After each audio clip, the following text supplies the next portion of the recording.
Welcome to the channel, folks. Today, we're strapping next few chapters will expose the hidden dangers lurking to a topic more appealing than a dumpster fire behind a sewage treatment plant. Cities that are actively trying to kill you. Just kidding. Mostly. We're talking about the unhealthiest cities to live in, places where the air is less for breathing and more for thickening paint.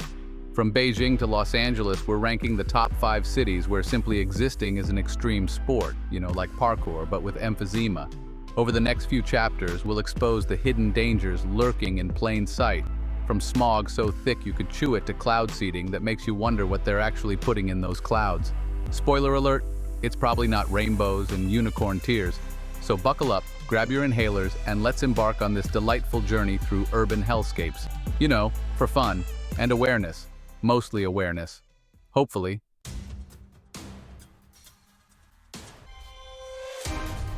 Our first stop on this magical mystery tour of misery is Smoggy McSmogface. This delightful cocked romantic than mystique smog. Imagine, if you will, a city perpetually trapped in a chimney sweep's nightmare, where the air is thicker than a bowl of week-old oatmeal.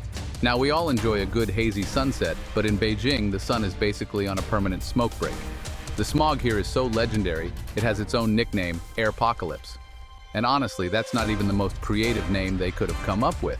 I'm personally a fan of Smoggy McSmogface. This delightful cocktail of pollutants, mostly courtesy of coal-fired power plants and traffic jams visible from space, is about as good for your lungs as chain-smoking a pack of asbestos cigarettes. We're talking respiratory problems, heart disease, and a whole host of other health issues that'll make you long for the sweet embrace of a hospital waiting room. But hey, at least you'll have interesting stories to tell, right? Like, remember that time I went for a jog and accidentally inhaled a small factory? Good times.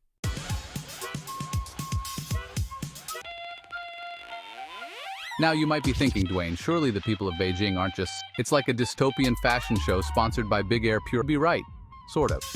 They've resorted to some, shall we say, creative solutions. Enter the face mask. Yes, in Beijing, wearing a face mask isn't just a fashion statement, it's a lifestyle. It's like carrying an umbrella, but instead of rain, you're dodging tiny particles of death. And the variety. Surgical masks, N95S, masks with funky designs. You name it, they've got it. It's like a dystopian fashion show sponsored by Big Air Purifier. The government, bless their cotton socks, has also tried to tackle the problem. They've implemented emission standards, closed down factories, and even relocated some industries. It's like they're playing air pollution whack-a-mole, but with a smog hammer that's about as effective as a chocolate teapot. But hey, at least they're trying, right? It's not like they're just pumping more smog into the air to hide the problem, right?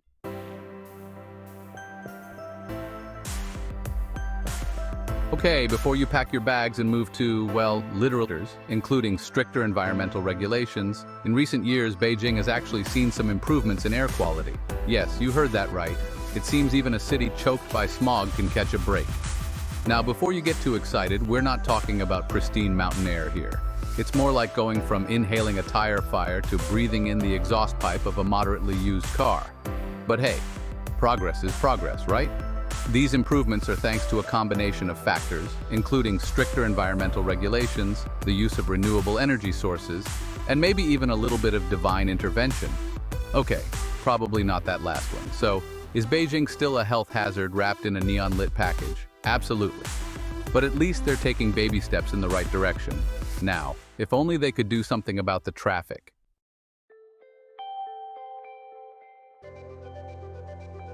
Next up on our whirlwind tour of questionable life choices, they shoot silver iodide into the clouds, forcing them UAE. Now you might be thinking, Dubai? But it's all sunshine, beaches, and buildings so tall they scrape the heavens. And you'd be half right.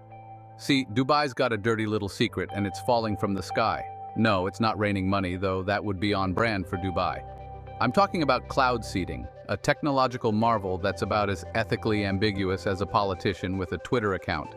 Basically, they shoot silver iodide into the clouds, forcing them to, rain.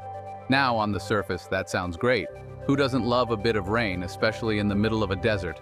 But here's the rub. We don't actually know the long-term effects of this atmospheric meddling. It's like giving the Earth a really fancy science experiment birthday cake, but forgetting to check if it contains nuts. Deadly, invisible nuts.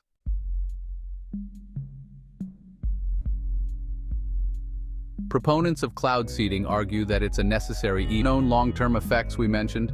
Yeah, those are still applies in arid regions. And to be fair, Dubai does need water like a camel needs a good hump day. But critics argue that it's a band-aid solution, masking the underlying issue of water scarcity and potentially messing with the delicate balance of nature. Plus, there's the whole shooting silver iodide into the atmosphere thing, which just sounds like something a Bond villain would do. And remember those unknown long-term effects we mentioned? Yeah, those are still a thing. Some studies suggest that silver iodide could have harmful effects on human health and the environment. But hey, at least we'll have lush golf courses in the middle of the desert, right?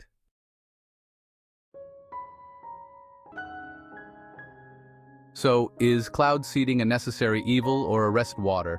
They might be carrying the weight of our hubris, our debt, but one thing's for sure. It's a prime example of how humans, in our infinite wisdom, are perfectly willing to tinker with things we don't fully understand. It's like trying to fix a leaky faucet by hitting it with a hammer. Sure, you might stop the leak temporarily, but you're also likely to create a much bigger problem in the process. So, next time you're enjoying the sunshine in Dubai, spare a thought for the clouds. They might be carrying more than just water. They might be carrying the weight of our hubris, our desperation, and a whole lot of unanswered questions.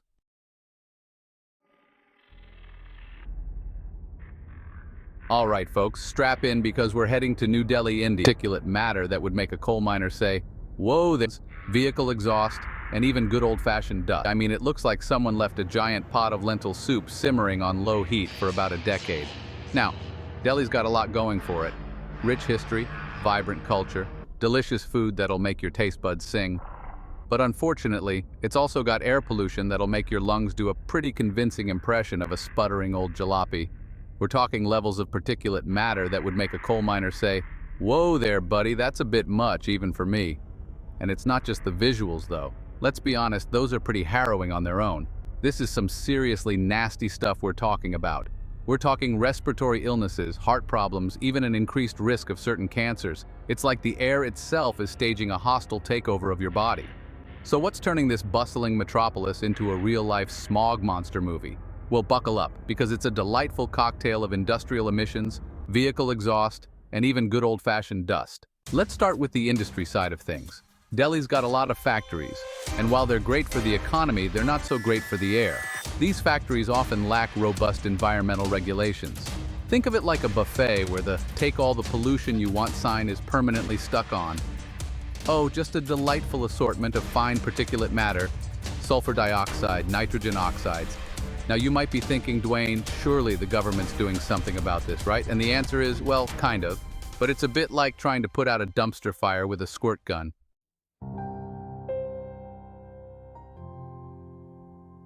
Now, I know what you're thinking.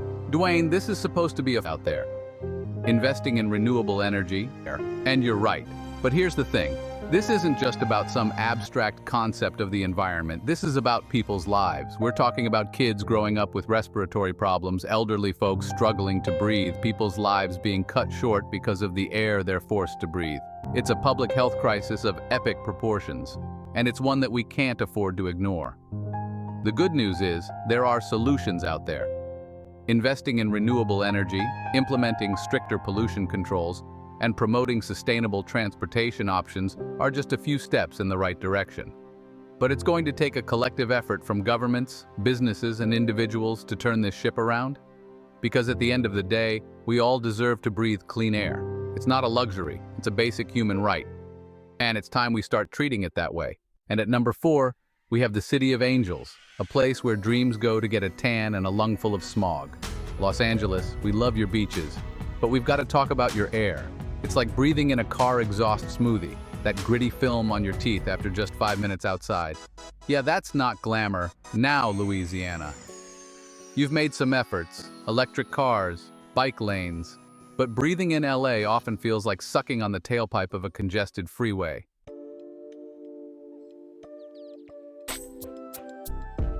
Now you might be saying, Dwayne, you beautiful slab of granite, imagine trying to enjoy a sunset stroll on the beach. They have so many cars. And you'd be right, partially. Los Angeles is a victim of its own success, a sprawling metropolis built around the car. But that doesn't mean we can't demand better. because breathing shouldn't feel like an extreme sport, and right now in LA it kind of does. We're talking increased asthma rates, higher risks of heart disease, and let's not forget the sheer unpleasantness of it all. Imagine trying to enjoy a sunset stroll on the beach while choking on smog. It's like trying to have a romantic picnic in a landfill. It's just not right. So LA, we're begging you, for the sake of your citizens, your palm trees, and the occasional celebrity who actually enjoys breathing fresh air, get it together. Invest in public transport, plant more trees, maybe ban cars altogether and just get everyone to rollerblade. We're flexible.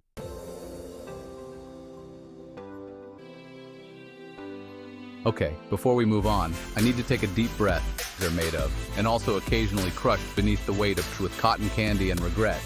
But there is some good news.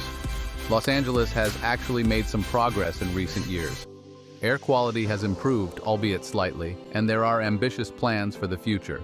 They're talking zero-emission buses, more parks, and even congestion pricing. Now, whether they actually follow through on these promises remains to be seen. This is Hollywood, after all, a place where dreams are made of, and also occasionally crushed beneath the weight of traffic and smog. But hey, a little optimism never hurt anyone, right? Right? Okay, maybe I'm being a bit optimistic. But look, the point is, Los Angeles is trying, and that's more than we can say for some cities. Dubai. Oh, did I say that out loud? Whoops. Moving on.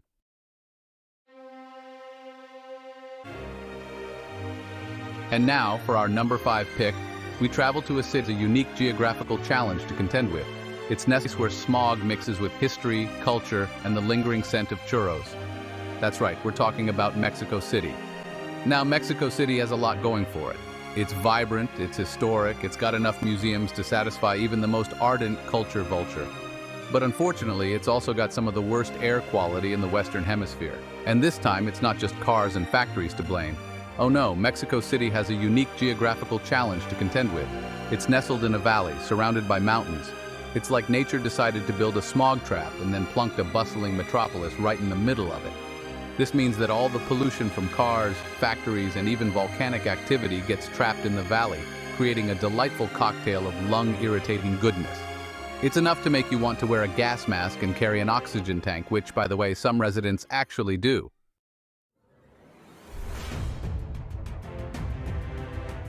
But the air quality problem in Mexico City goes beyond over 20 million people nestled in a pollution-trapping industrial emissions. We're talking a lack of green spaces. We're talking a whole host of factors that combine to create a perfect storm of respiratory distress. Now, the Mexican government has taken some steps to address the issue. They've implemented driving restrictions, invested in public transport, and even tried to encourage people to cycle. But let's be honest. When you're dealing with a city of over 20 million people nestled in a pollution-trapping valley, these measures often feel like putting a Band-Aid on a gaping wound, and the health consequences are real. We're talking increased rates of respiratory illnesses, heart disease, and even premature death.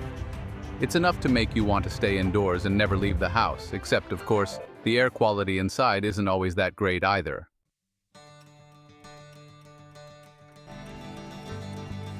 Now I know what you're thinking. Dwayne, you magnificent bashare, because air pollution doesn't respect borders. And you know what? You're right. It's not all doom and gloom. Mexico City has a vibrant cycling culture, and more people are choosing to ditch their cars in favor of bikes or public transport. Plus, the government is investing in renewable energy and cracking down on polluting industries. The fight for clean air in Mexico City is far from over, but there is hope. And ultimately, it's a fight we all share, because air pollution doesn't respect borders, and the choices we make, whether we live in Mexico City or Manchester, have a global impact. So let's all do our part to breathe a little easier, shall we? Unless, of course, you're in Dubai. Then I'd suggest holding your breath indefinitely. Just kidding. Mostly.